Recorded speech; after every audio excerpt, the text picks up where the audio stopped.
In a lovely house in the forest, geologist Ish lives a peaceful life. One morning, he decides to visit the quarry to look for pyrite and ignores a call from his mother on his way out.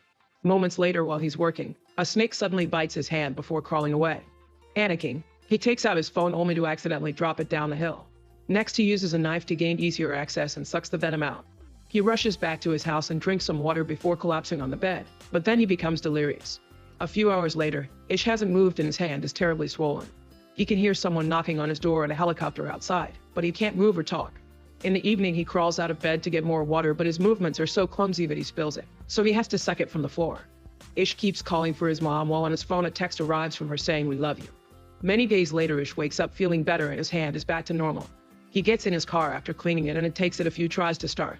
Ish drives to town and is surprised to find the streets empty. Eventually, he stops the car when he discovers a rotting body on the ground. There are military cars everywhere and more dead people inside other vehicles. On a roadside, he reads that there's been a global pandemic and the US government has been suspended. As he freaks out, he gets back in his car and turns on the radio. The news reminds the public the virus is highly contagious and lethal, so everyone must stay inside. When he makes it to his family home, Ish is devastated to discover both his parents are dead. After taking a moment to cry, he buries his parents in the backyard with a kiss on the forehead as goodbye. After resting in his childhood bed, Ish keeps searching the town and finds dozens of bodies in the church. Then he picks up a bunch of supplies, including a gun, and drives to the bridge, only to find it blocked. He screams in frustration before taking a different road to reach Las Vegas, which is also completely deserted. Searching the buildings is unsuccessful, so Ish decides to take a break in a jacuzzi. Later, he goes to a bar to get a drink and drops the glass when he's startled by a voice. These are Milton and Anne, who explains they're immune and got stuck here when it all started. Milton has recorded the announcement on his phone and shows it to Ish, who learns the virus is new and nobody knows where it came from. Vaccines were ineffective and people were starting to panic on the streets. Eventually, the government lost control and the virus took over the nation. Suddenly, Ish admits that his parents had told him there was a new sickness around, but he hadn't thought it was this serious. Milton and Anne tell him all nations fell, so probably there are only a handful of survivors like them around the world. Anne confesses she watched her daughters and husband die on a video call. While the duo keeps drinking, Ish leaves to take the elevator, only to realize he has nowhere to go and falls asleep on the ground. The next morning, he finds Anne trying on expensive clothes from the store. Ish wonders if being alive matters, and Anne says her heart beating doesn't mean she's alive. Then the trio gathers for breakfast and Ish learns Milton's wife died here in the hotel. Ish announces he'll leave soon and upset and leaves the table. Milton tries to convince Ish to stay, saying they have food and a generator. As he shows Ish his gun, he also reveals he and Anne have an agreement. When food runs out, they'll self-delete. When Ish points out that the country has enough resources to last a decade, Milton asks why anyone would want to live after everything they cared about is gone. Before leaving, Ish asks Anne to come with him. She turns him down but still kisses him, so Ish has to push her off. On his way out, Ish hears 2 gunshots. Furious, Ish drives down the road at dangerous speed and almost hits a dog, but he stops just in time. Seeing this as a sign, he names the dog Lucky and takes him with him. Next, Ish stops at the library and gathers all the books on survival he can find. Not knowing what else to do, Ish returns to his old house to start a new life with Lucky. A year later, Ish is still alive. He keeps himself busy with chores and exercise, but he can feel he's starting to lose it and sometimes he drives his car in circles. One morning, he hears Lucky barking and looks out the window to see smoke in the distance. Ish and Lucky immediately get in the car and drive to town to follow the smoke to a particular house. Emma appears on the roof with a gun, but she puts it down when Ish explains the situation. She invites him in and tells him she arrived a few days ago while sharing tea and bread. They get along pretty well, so when Ish tries to leave, Emma tells him to stay the night. The next morning, Ish convinces her to come live with him so they can keep each other company. While Emma looks around the house, Ish gets rid of the news he'd hung up when he felt hopeless. Emma notices that the rats have gotten into the pantry, so they go back to town to get supplies. At the store, they have to ignore the horrible stench coming from the bodies and a few rats. Days pass and Emma and Ish find a new routine together. They plant vegetables and go fishing for food. In town, animals appear on the streets because there are no people to stop them. Emma gives Ish a haircut and he starts building a chicken coop, hoping they can start a farm. Eventually, their relationship turns intimate. When Ish's car runs out of gas, he has to start filling up the tank using other vehicles in town. He also begins building solar panels on top of the house. One morning, he accidentally slips off the roof and falls, hurting his ankle in the process. Emma helps him come inside and takes care of him while admitting she misses having more people around. Later, while he's sleeping, she looks at old pictures of her family and cries. When Ish gets better, he immediately starts building again. Emma announces she's pregnant and Ish freaks out, hesitant to bring a kid to a post-apocalyptic world. He ends up looking for books on childbirth at the library, where rats are running around too. A few months later, the couple's little farm is going well with plenty of vegetables and even a few chickens. However, Emma points out she needs protein, so Ish agrees to go hunting. He finds a bunch of cows and after lots of hesitation, he shoots one as he apologizes. Then he follows a book's instructions to cut it and get the meat, which he takes home in a cooler. Some days later, Ish finally finishes the solar panels and the house's power, which means they can store food in the fridge again. Emma interrupts the happy moment with bad news. She's found a huge rat in the basement. She had to drown it to kill it since their traps aren't big enough for the size. A quick look through the window reveals that hundreds of rats have taken over the town and are now coming to their house. Ish realizes that the trash is attracting the rats, so he rushes outside to burn it all while Emma shoots at the rats that get too close. Unfortunately, Ish has to burn what is left of the cow as well. No matter what they do, the rats keep coming, so the duo runs back inside and starts working on sealing every door, window, and hole. Emma also pours lots of bleach into the toilet. A sudden crying noise reveals they forgot Lucky outside and he's being bitten by the rats. Ish has no choice but to open the door and quickly grab the dog before running back. It's just a second, but a few rats still manage to get in, and Ish tries to open fire. The bullet misses because they're constantly moving, so instead Ish begins killing them all by furiously smashing them with his gun. Afterward, Emma takes care of Lucky's wounds. This experience makes Ish afraid he may lose Emma during childbirth, so she finally confesses she gave birth to 2 daughters without complications. She lost her entire family on the same day because of the virus. A few months later, the rat infestation is finally under control thanks to the feral cats prowling in the streets. The couple can finally unseal the house and come out again. That day, Emma starts feeling contractions and gets ready to give birth. However, she discovers the baby's shoulder is coming out first. Ish wants to find a book that explains how to deal with this, but Emma yells at him and guides him on how to correct the position of the baby until the head is out first. This helps the birth go smoothly, and now they're the proud parents of a healthy baby girl. Feeling hope for the future again, Emma paints their address on a wall in town, inviting survivors to join them. This is seen by a mysterious person in the distance. 6 years since the pandemic started, Ish is driving alone when he accidentally hits a lion. He grabs his gun and gets ready to mercy kill it, but at that moment he notices someone watching him from the woods. He runs after this person and tries to grab her, so the girl tries to defend herself. Ish steps back and swears he means no harm, explaining he is food and that lives with other survivors. The girl just screams again and runs away. When Ish returns to his truck, he discovers the lion is gone and the girl has been following him. She accepts the apple he offers her and jumps on the back of the truck. Ish takes the girl to his house and it's revealed he and Emma have 2 kids now, Heather and Alex. They've also been joined by 2 more survivors, Jorge and Maureen, not to mention Emma is pregnant again. Everyone is friendly toward the new girl, but she still doesn't speak or leave the truck, so Ish concludes she must have PTSD. That night, the girl sleeps in the truck. The next morning, Maureen brings breakfast for the girl, who is startled and causes her to drop the dish. As the girl grabs her wrist, Maureen notices they have the same scars and shows her the ones on her chest. She also offers her hair for her to touch, gaining her trust. Afterward, Maureen shares how she and Jorge arrived here thanks to the sign and convinces the girl to get a bath. Meanwhile, Ish and Jorge go to the woods and discover 2 very rudimentary cabins with graves in the back. Moments later, Maureen goes through the girl's belongings. There are many creepy drawings in a diary and a letter that indicates the girl's name is Evie. Maureen uses the name and the girl responds well to it. She even accepts clean clothes and a room to sleep in. In the evening, Maureen shares the letter with the others.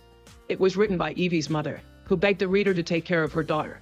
When the pandemic started, Evie's father took out his frustrations on her and the mother was sick, so she couldn't protect her. The group agrees to welcome Maureen to their little family. Soon Emma gives birth to a lovely baby boy named Joey. A year later, the group is having a nice day when suddenly the intruder alert goes off. After leaving the kids inside with Maureen, Ish, Emma, and Jorge grab their guns and go investigate. They find an armed woman named Molly, and after a little back and forth, everyone agrees to put down their weapons.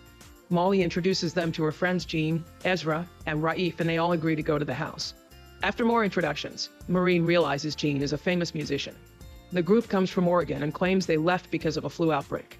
Emma tells them they can stay in the neighboring house, but Ish is still suspicious. The next day, everyone gathers to go out for supplies. All the kids must stay back, and Ish is very strict when he explains the rules. Molly asks about medicine, but Ish tells her it's all gone, so they should stick to food. When they make it to town, there's a buffalo in the street, and Ish tells the others to just ignore it. The group splits to look for food, but Molly ignores the rules and goes to the hospital, where she finds many disgusting bodies. Jean grabs lots of alcohol, and Ezra finds a guitar for her. When the group reunites to leave, they notice Molly is gone. At the hospital, Molly comes across a feral dog and uses a fire extinguisher to scare it away. Then she uses that same extinguisher to break a lock, which gives her access to a backup stash of medicine. When she finally goes back, Ish scolds her for breaking the rules, but he has to shut up when she shows him how much medicine she's found. That night, Jean uses her new guitar to sing for everyone over a bonfire, and Ezra tells a few bad jokes. After everyone goes to bed, Jorge shares his favorite memory with Maureen and they do the dirty for the first time. Meanwhile, Jean gets drunk in the kitchen. The next morning, Molly checks on Jean, who admits she drank a lot because she's trying to terminate her pregnancy. It's obvious she's having a breakdown, but Molly still promises not to tell Ezra. Time passes and the group continues to live peacefully. Jean's baby is born healthy, and soon Maureen has her own child as well. 14 years after the start of the pandemic, everyone is still living together as a big family and they celebrate Heather's birthday. Ish takes Joey to the library often, hoping to pass on his love for books. One afternoon, Ish and Joey notice that the wind is blowing pretty hard and it begins to rain, so they hurry to return home. They make sure everyone is safe inside, only to discover Lucky is missing. Ish goes looking for him and is devastated to discover Lucky has been killed by a fallen tree. Emma soon joins him and they cry together while clinging to the body. The next day, Lucky is buried in the garden. Later, Ish is watching the kids play when suddenly a mountain lion appears in the bushes. Ish tells the kids to run and jumps in to protect them, so the lion attacks him instead and begins mauling him. After so many years of silence, Evie begins yelling for help. Soon the other adults manage to rescue Ish and rush him to the hospital. Molly is a doctor, so he guides the group to help her with the injuries. She has to give Ish CPR to stabilize him before she starts working on closing up all his wounds. Meanwhile, Emma goes to the woods and when finally finds the lion, she shoots it multiple times as revenge. When Ish finally wakes up, Molly admits she isn't a full doctor, she's just a student that dropped out of college. However, Ish trusts her knowledge and soon he's able to walk again, so he goes back to his family. By the 17th year of the pandemic, Joey has become an excelling fisher and Ish is very proud of him, which makes Alex jealous. Raif and Heather are old enough to go looking for supplies alone, and while searching houses they're confused by many things from the old world. They get along well and soon they start dating. Eventually both teens are eager to see more of the world and after some discussion, their parents allow them to go. The teens fill a car with supplies and guns so they can be safe out there. Sometime later, Ezra notices that the plants are abnormally dry for this time of year. In the kitchen, Evie can't get water from the kitchen faucet and gets so nervous that she breaks the handle. A quick trip to the reservoir reveals that the water is gone because the area is going through a drought. The pipes are also rusted and broken because they haven't received any maintenance. If it doesn't rain soon, they only have a week left of water, and it's only if they begin to ration.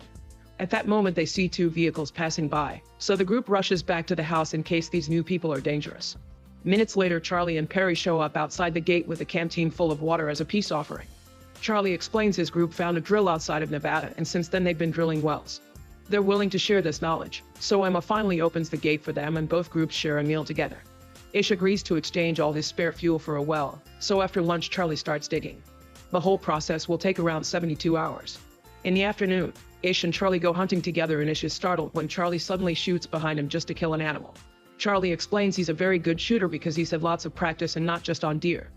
Later during dinner, Charlie shows off his scars and stares at Evie, who looks back with a clear discomfort that Ish notices. The next morning, Ish tells Alex not to help Charlie with the drilling because he doesn't trust the man, but Alex thinks his father is being unfair and ignores him. Ish tries to share his concerns with Emma, who thinks he's just being paranoid. Sometime later, Charlie has a tough time breaking through a layer of rock, but after lots of effort the drill goes through and the search for water continues. Ish has to watch how his family gets along with Charlie's group to the point they're all singing together. Upset and confused, Ish goes for a walk in the woods to clear his head, only to end up getting lost. That evening, Charlie shares his cigarettes with Jean, but she turns down the liquor. Charlie gets rather pushy and only backs off when Jorge comes out of the house. Meanwhile, Emma is worried about her husband and starts getting ready to go looking for him, but at that moment Ish finally comes back. Emma scolds him for disappearing without a word and Ish admits he's worried about what may happen if they find water. The next day, the drill finally goes deep enough and water bursts out of the ground. While everyone celebrates, Ish tells Charlie to take the fuel and leave, but Charlie says he likes this place more than he thought. After the well is properly installed, they throw a party to celebrate, but Ish is still worried. Emma asks Perry where her group will go next and Perry says she doesn't know because Charlie really likes it here. Later that night, Ish hears a woman screaming and looks around to discover Charlie coming out of Evie's cottage while his friend Silas is keeping watch. Charlie ignores Ish's concerns and returns to his RV, where Perry is mad at him too.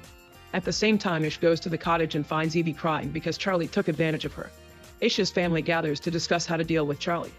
They don't think they can just send him away because he'll probably come back, so they have no choice but to kill him. An argument ensues since some people think it's self-defense while others think it's murder. They decide to vote and everyone says yes except for Jorge, who changes his vote when Maureen insists. Afterward, Ish goes looking for Charlie and asks him to leave. When Charlie refuses, the family surrounds him and Ish hits Charlie's head with a hammer. Once Charlie falls, Ish continues to furiously smash his head until he's dead. Ezra has to stop Ish as he loses his mind and keeps repeating we had to.